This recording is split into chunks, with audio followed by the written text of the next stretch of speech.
आउज़ुबिल्लाहि मिनश्शैतानिर्रजीम बिस्मिल्लाहिर्रहमानिर्रहीम। अस्सलाम वालेकुम एवरीवन, क्या हाल चाल है आप सबके। उम्मीद करती हूँ कि आप सब लोग ठीक होंगे। अल्हम्दुलिल्लाह मैं भी खैरियत से हूँ। अल्लाह ताला का बहुत करम है।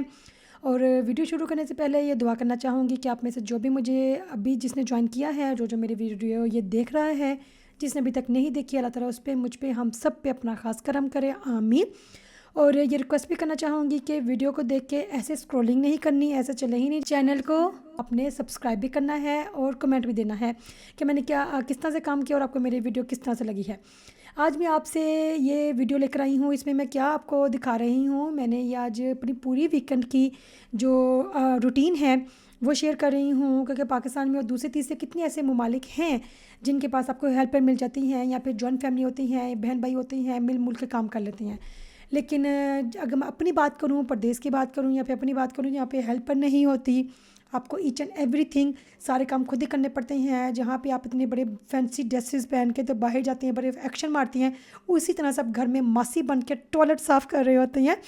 यही ज़िंदगी है अल्हम्दुलिल्लाह से। लेकिन एक तरह से मैं बहुत ज़्यादा सेटिस्फाइड होती हूँ, बहुत ज़्यादा से खुश होती हूँ कि मुझे पता है कि मैं अपने घर की एक एक नुक्कड़ को खुद साफ़ किया। वो मुझे तसल्ली रहती है कि अगर मैं ये बेड को आगे करूँगी पीछे से सारी सफाई है, अगर सोफ़ा आगे करूँगी तो पीछे से पूरा साफ़ सुथरा है। कि बच्चों को जब भी कोई चीज़ ना नहीं मिलती ना, मैं श्योर होती हूँ कि ये खिलौना, ये पेन को जो कहते हैं स्टीलो, ये कोई भी चीज़ अगर कुछ नहीं मिल रही, मुझे पक्का श्योर होता है कि ये सोफ़े के नीचे ही पाया जाएगा। सोफ़े के नीचे से मैं एक तरह का मैं जब भी सफाई करती हूँ ना तो मुझे ख़जाना मिलता है। कितने बार तो मुझे पैसे भी मिलते हैं, मैं बहुत खुश होती हूँ जब कोई गुमे हुए पैसे मिलती हैं। वैसे तो नॉर्मली मेरे साथ कभी भी ऐसा नहीं हुआ, लेकिन जब कभी ऐसा हो तो मुझे इतनी खुशी होती है। वो क्या है कि अक्सर होता है ना, सर्दियों के कपड़े निकालने हैं तो कोट में से या पैंट में से किसी जगह से कोई पैसे निकल आती हैं। मेरे साथ कभी ऐसा नहीं होता, लेकिन जब कभी ऐसा हो मुझे इतनी खुशी होती है, इतनी खुशी होती है उस 5 और 10 और या 20 तक की जितनी भी निकलती हैं, तो मुझे वो बहुत मज़े की लगती हैं। अल्लाह करे मेरे इस सीज़न में जब मैं कपड़े निकालूंगी मुझे कोई ना कोई पैसे ज़रूर मिले। सबसे पहले तो मैं आपको ये बताऊँ कि जैसे मैंने अपने शॉर्ट बनाया था कि हमारी लिफ्ट पिछले 2 हफ्ते से ख़राब है, और जो भी कोई सामान गाड़ी में पड़ा हुआ है या लेकर आना है मुझे अंदाज़ा नहीं होता है। मैं इतना सामान ख़रीद लेती हूँ और आधे रास्ते में मुझे याद आता है कि ओह माय गॉड लिफ्ट तो ख़राब है। हमारी बिल्डिंग में एक ही मीज़ लिफ्ट है, क्योंकि वैसे भी बिल्डिंग थोड़ी सी छोटी है, 6 फ्लोर वाली है, और हमारा जो अपार्टमेंट है वो 5th फ्लोर में है। फ्लोर को कहते हैं एताज, लाइक 5वां एताज में है, लाइक संख्या में ताज। ओके, तो मैंने सामान ले लिया, फिर अभी थोड़ा थोड़ा करके ना लेकर आ रही हूँ। बाकी सारा गाड़ी में पड़ा हुआ है, लाइक 2-2 3-3 डब्बे ऑयल के, दूध की, इस तरह से सब कुछ करती जा रही है। इवन प्याज की बोरी तक ना वो गाड़ी में ही पड़ी हुई है। मैं फ़िलहाल नाश्ता बना रही हूँ अपने हस्बैंड का, क्योंकि वीकेंड है, वो रात को लेट सोते हैं, पूरी रात गेम खेलते हैं। उनका मी टाइम ना रात को होता है, तो लेट उठती हैं। हम सब ने नाश्ता करके बर्तन तक धो दिए हुए थे, और मेरे हस्बैंड साहब अब उठे थे। अभी मैं अपने बच्चों के साथ साथ लंच की तैयारी कर रही हूँ और अपने हस्बैंड के लिए नाश्ता बना रही हूँ। वीकेंड पे मैं क्या करती हूँ कि हर एक हाउसवाइफ की तरह मेरा भी काम यही होता है कि जो काम रूटीन में नहीं हो पा रहे होते, वीकेंड पे हमारे पास टाइम होता है। अगर हमने बच्चों को बाहर लेकर नहीं जाना है, या कोई ग्रोसरी करने नहीं जाना, या कहीं अपने ससुराल में नहीं जाना, तो मैंने क्या करना होता है, मैंने कोने खुदरे साफ़ करने होते हैं। जैसे सोफ़े के पीछे से सफाई कर ली, या फिर जितने कपड़े पड़े हुए हैं। जैसे इस दफ़ा मेरे साथ क्या था, नए नए स्कूल लगे हैं तो अभी सही तरह से रूटीन नहीं बन पा रही। आस्ता तो बन ही रही है, लेकिन ना पहले मेरे साथ ऐसा नहीं होता था। मैं पहले इतने ढेर कपड़े, मुझे तय करना ना कपड़ों का काम बहुत ही बुरा लगता है। कपड़े तय करना तो इंतहाई बुरा लगता है, इतने ढेर कपड़े मेरे पड़े रहते थे। लेकिन अब से जब वाले हम इस वाले घर में शिफ्टिंग की है ना, तो मैंने एक बड़ी सी लंबी चौड़ी से माशाल्लाह से अलमारी ले ली हुई है। उसी के अंदर सर्दी गर्मी सारे हर तरह के कपड़े डाले हुए हैं। तो मैं वो अलमारी खोलती हूँ और जैसे कपड़े धुलती हैं साथ साथ तय करके ना अलमारी में रखती रहती हूँ। इसके बावजूद मुझे बिल्कुल भी ना टाइम नहीं मिल रहा था वीकडे में, क्योंकि बच्चों का स्कूल था, और बच्चे ना पता नहीं स्कूल की रूटीन की वजह से यहाँ एकदम से मौसम चेंज हुआ है और एक्सट्रीम सर्दी हो गई है। बहुत ही अजीब सा मौसम चेंज हुआ है कि बच्चे बीमार थे, उनको डॉक्टर के पास भी बीच दिनों लेकर गई, और इनके स्पोर्ट में भी ना अनस्किप्सो करवाना था, लाइक उनको दाखिला दिलवाना था। तो वो उसके लिए भी पेपर की ज़रूरत होती है, क्योंकि यहाँ पे पेपर वर्क बहुत ज़्यादा है। इवन बच्चों को स्पोर्ट पर दिलवाने के लिए ये डॉक्टर का पेपर चाहिए होता है, तस्वीरें चाहिए होती हैं, ये वाला पेपर भी चाहिए, स्कूल की तरफ से पेपर भी चाहिए, पता नहीं क्या क्या कुछ होता है। वो सब पेपर भी इकट्ठे कर रही थी मैं, क्योंकि मैंने वहाँ पे सेंटर में जाना था। सेंटर थोड़ा सा दूर था, तो मेरे कपड़े कुछ पड़े हुए थे, और इसलिए फिर मैंने ना सोचा कि मैं वीकेंड पे ही अब ना तय करूँगी आपके साथ। और कुछ सफाई वगैरह भी मैंने करनी थी, जो कि आपके साथ करती रहूँगी, और मैं वीकेंड पे किस तरह से अपना दिन गुजारती हूँ ये भी आप देखते रहिएगा। फ़िलहाल तो मैंने ना अपने हस्बैंड के लिए, क्योंकि जो मेरे हस्बैंड हैं उनका बहुत ज़्यादा दिल चाह रहा था काफ़ी दिनों से चाइनीज़ खाने का। मैंने सोचा कि मैं ना KFC टाइप का फ्राइड राइस बनाती हूँ, जिसके लिए मैंने क्या किया था, चिकन को अलग से टेंडर पॉप स्टफ बना लिए थे। रेसिपी डिटेल से मेरे चैनल में मौजूद है, इसलिए मैंने वो नहीं दिखाया। और सब्जियां भी सौते करके रख दी, और चावलों को बॉयल करने के बाद मैं उसको दम पे नहीं देती। मैंने चावलों को जब स्टेन किया था उसको अलग से एक बोल में डाल दिया। चिकन जो मैंने फ्राई किया था, सब्जियां सौते की थी, फलाना टिमकाना जो जो भी आपने डालना है बीच में, वो मैंने सब कुछ इसके बीच में ऐड करके 1 कप में थोड़ा सा पानी लिया था माइक्रोवेव में। उसी के अंदर मैंने ना चिली सॉस और नमक, विनेगर और माजी, कनौर चिकन, ब्लैक पेपर वो डाल के मैंने हल्का सा उसको 30 से 1 मिनट तक ना वो लगा दिया था, गर्म करे तक इस तरह से मिक्स हो जाए। फिर मैंने इसके बीच में डाल दिया था। मैं इसको दम पे बिल्कुल नहीं देती, इस तरह से चावल बहुत खड़ा खड़ा बनता है, बहुत मज़ेदार बनता है। ये देखिए बहुत, अब घर में ईजीली आप ना KFC वाली जो होती है ना फ्राइड एंड स्पाइसी राइस, आप इजीली घर में बना सकते हो। और साथ में मैंने ये ना ग्रिल ऑनियन पर छिड़क दिए थे। हालात थोड़े से ख़राब हुए हुए हैं इस कपड़ों के, मुझे नज़र आ रहा है, लेकिन मैं गंदी नहीं हूँ। जब मुझे जज ना कीजिएगा कि करना भी चाहती हैं, तो हर इंसान की अपनी अपनी ना आज़ाद सोच है।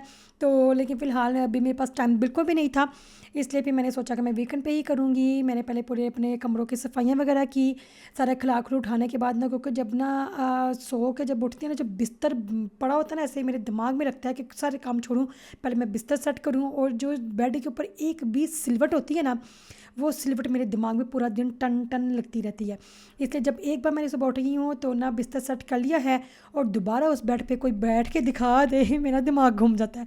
रात को सोने से पहले उस बेड पे कोई बैठ नहीं सकता, क्योंकि मैं नहीं चाहती कि बिस्तर के ऊपर कोई भी ना सिलवट पड़ जाए। कपड़े आपसे बातें करते करते ना तय हो चुके हैं, जो कि अल्हम्दुलिल्लाह से हो गया। अब इनकी मैंने शफलिंग करनी है, गर्मियों वाले कपड़े ऊपर रखने हैं, सर्दियों वाले कपड़े मैंने नीचे उतारने हैं, क्योंकि बहुत ही ज़्यादा ना मौसम चेंज हो गया है। मुझे लग रहा है गर्मी की एक लहर आनी है, उसका बस मैं इंतज़ार कर रही हूँ। तो उसके बाद ही फिर मैं ना सारे कपड़े जो है ना शफलिंग वगैरह करूँगी। ये मेरे बच्चों का जो ना कमरा है, ये माशाल्लाह से पूरा साफ़ हो चुका है। इन बिटवीन आपसे बात करते करते मैंने अपना वाला कमरा भी साफ़ कर लिया। यस, ये 2 पंखे क्यों हैं, एक मैंने ही मुझसे ही टूट गया था खिड़की खोलते हुए, अब उसको फेंकने जाना है, लिफ्ट ख़राब है, इसलिए मैं फेंक नहीं पा रही। अभी बारी आ गई है दूशे की। दूशा लाइक बाथरूम, मैंने पहले भी अपनी वीडियोस में बताया हुआ है। फ्रेंच में कहते हैं दूश को बाथरूम, और लाइक बाथरूम को कहते हैं दूश। ओके, ये मैंने इस पिछली दिनों सफाई की थी, ज़्यादा गंदा नहीं था, लेकिन फिर भी मुझे ये था कि ना अगर अभी भी मैंने सफाई ना की, तो अगर ना मुझे वीक डे में टाइम ना मिला तो और गंदा होता रहेगा, इसलिए मैं थोड़ा सा और साफ़ कर ही लूँ। ज़्यादातर मैं क्या करती हूँ, वीकेंड में डिटेल वाली सफाई करती हूँ, लाइक कोने खुदरे से कर करके एक एक ना नलका शलका, इसके एक एक क्या कहूँ स्टैंड जो भी पड़े हुए ना, सब कुछ मैं वीकेंड में करती हूँ। अदरवाइज़ वीक डे में जब मुझे थोड़ा बहुत टाइम मिल जाता है, तो ये मैं जो ना है ना लावाबो, लाइक ये सिंक, उसको मैं ना हल्का हल्का ब्रश मार के साफ़ कर देती हूँ, ताकि ना गंदा ना लगे। क्योंकि अगर कोई आया गया हो गया, लाइक अक्सर मेरे बच्चों के दोस्त आ जाते हैं, लाइक कोई भी अगर सडनली कोई आ गया तो मुझे अच्छा नहीं लगता है, क्योंकि अक्सर बिल्डिंग के कोई ना मेंबर आते हैं वो चेक करने के लिए कि ये चीज़ ख़राब तो नहीं है, ये कीड़े मकोड़ों की दवाई लगाने के लिए आते हैं, फलाना टिमकाना। तो मुझे बहुत ही गंदा लगता है कि जब भी कोई आए तो मेरा घर हर वक्त ना, जिसे कहते हैं ना अटेंशन, मैं क्या चाहती हूँ कि मेरा घर हर वक्त इसी तरह से ना A to Z तैयार हो। जब भी कोई सडनली घर में कोई आ जाए तो उसको कोई भी कोई गंद पड़ा हुआ या खलार पड़ा हुआ नज़र ना आए। पहले जब मेरे बच्चे ज़्यादा छोटे थे, माशाल्लाह से उनके खिलौने तो जगह जगह बिखरे होते थे, तो वो मैं पागलों की तरह बच्चे डालते जा रही हैं, मैं उठाते जा रही हूँ। अभी मैं ऐसा नहीं करती। मैं क्या करती हूँ, बच्चों ने अभी वैसे माशाल्लाह बच्चे बड़े हो रहे हैं, लेकिन मैं ऐसा क्या करती हूँ कि जब भी उन्होंने कोई भी खिलौना पकड़ा है, ये रूल है, जब तक उन्होंने दूसरा खिलौना नहीं पकड़ सकते, जब तक कि पहले वाला खिलौना उन्होंने ना सही समेट नहीं लिया, लाइक अपनी जगह पे बंद करके रख नहीं दिया। और दूसरी बात, जिसने जो भी जैसे कोई चीज़ बिखेरी है, कुछ समेटने वाली है, या कोई पेपर्स हैं, स्टीलोस हैं, लाइक पेन है, या कलर्स हैं, पेंटिंग है, खिलौना है, कुछ भी है, व्हाटएवर, जब तक उसी ही बच्चे ने वो उठाया नहीं है, उससे पहले वो दूसरा तीसरा कोई काम नहीं कर सकता। पहले मेरे साथ ऐसा नहीं था, लेकिन अभी तकरीबन 2-3 सालों से मैंने ये इतना स्ट्रिक्ट वाला रूल जो है ना अप्लाई किया हुआ अपने पूरे घर में, सिर्फ मेरे हस्बैंड को छोड़ के। मैं अक्सर अपनी आंटी को कहती हूँ कि मेरे बच्चे तो आंटी ठीक है कर लेंगे, आपका जो बच्चा है ना वो बड़ा गंद डालता है। अपने बच्चों को तो गुस्सा दे के ऐसे डांट डपट करके तो उनसे जब काम करवा लेती हूँ, तो लेकिन मैं आंटी को ये मैं कहती हूँ जो आपका बेटा ना वो किसी भी तरह से करने पे नहीं आते ना। और मेरी आदत है है हमेशा से सर्दी है गर्मी है, चलो गर्मियों की बात तो नहीं है क्योंकि दिन में 2-2 3-3 बार नहाना होता है, लेकिन बच्चों का मैं क्या करती हूँ सर्दियों में हमेशा रात को मैं नहलाती हूँ। उसके साथ शुरू शुरू में मेरे बड़े दिमाग में लगता था, लेकिन ये भी मैंने आदत ना अपने ससुरालियों में ही देखी है कि रातों के यहाँ पे शायद घर बंद होती हैं, इससे ज़्यादा प्रॉब्लम नहीं होती। जिनके घर खुले हैं उनको शायद प्रॉब्लम होगी, लेकिन मैं बच्चों को रात को ही नहला देती हूँ। नहलाने के बाद ही होता है कि ना जल्दी से बच्चे अपने बिस्तर में घुस जाती हैं रज़ाइयों में, है ना, तो उनको बड़ी मज़े मज़े की मीठी नींद आती है। जैसे कि वीकेंड है, संडे है, तो मैंने बच्चों को आज नहलाना भी है, कपड़े भी इस्त्री करने थे जो कि आपके सामने मैंने कर लिए। थोड़ा सा टाइम था मेरे पास, तो मैंने सोचा कि आज मैं बच्चों को ना, क्योंकि वीकेंड पे मैं कोशिश करती हूँ जब कभी मेरे पास टाइम मिले या फिर बच्चों का भी मूड हो, तो क्योंकि उनको तो इतनी खास ना हिंदी की समझ नहीं आती, उर्दू में उनके साथ बोलती हूँ बहुत समझ लेते हैं, लेकिन हिंदी का ना उनको कुछ कुछ ऐसे वर्ड हैं जो उनको समझ नहीं आती, मुझे साथ में बैठ के उनको ट्रांसलेट कराना पड़ता है। लेकिन कभी उनका मूड हो तो वो हिंदी फिल्म देख लेती हैं, लेकिन उनको पसंद है ज़्यादा डुशकुम डुशकुम वाली। तो ये गजनी मैंने सोचा कि ये निकालती हूँ, तो ये टच्ची फ़िल्म थी, तो मैंने उनको ये दिखाई तो उनको बहुत टच्ची लगी। शुरू में तो वो आमिर खान को बहुत ही कोई मेशो समझ रहे थे, मेशो लाइक बैड बॉय समझ रहे थे कि ये बहुत ही मेशो है, किस तरह का हर किसी को मारता जा रहा है मारता जा रहा है।